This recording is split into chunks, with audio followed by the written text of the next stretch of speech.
Sur le territoire, en fait, je pense qu'on est connu, que ce soit le laboratoire XLIM, les entreprises comme Wupatec, Amcad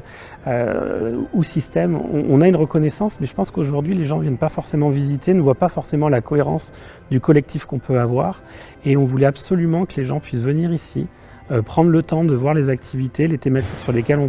on peut travailler et ajuster finalement et montrer qu'à Limoges, que ça soit sur la partie formation, recherche, transfert de technologie, innovation, on a vraiment un terreau favorable pour pouvoir développer des projets innovants. Les enjeux qui étaient importants pour nous, c'était pouvoir montrer qu'à Limoges, il se passe beaucoup de choses, qu'on a une chaîne complète finalement pour travailler sur des projets d'innovation autour de l'électronique hyperfréquence, que ce soit de la recherche, du transfert de technologie, les entreprises et la formation qui permet de nourrir en fait toutes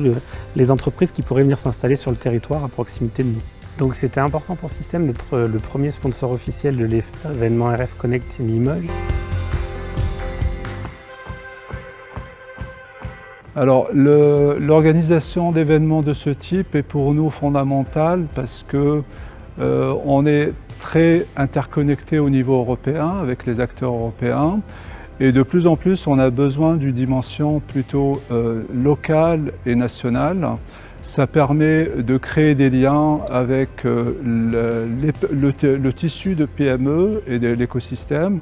mais également avec les acteurs académiques. Nous trouvons que Alpha RLH permet vraiment ce tissage et pour nous, il est important non seulement de créer ces liens-là parce qu'un groupe comme Nokia ne dispose pas de toutes les technologies, donc il s'appuie sur des compétences et celle-ci, aujourd'hui, elle est de plus en plus présente dans les territoires.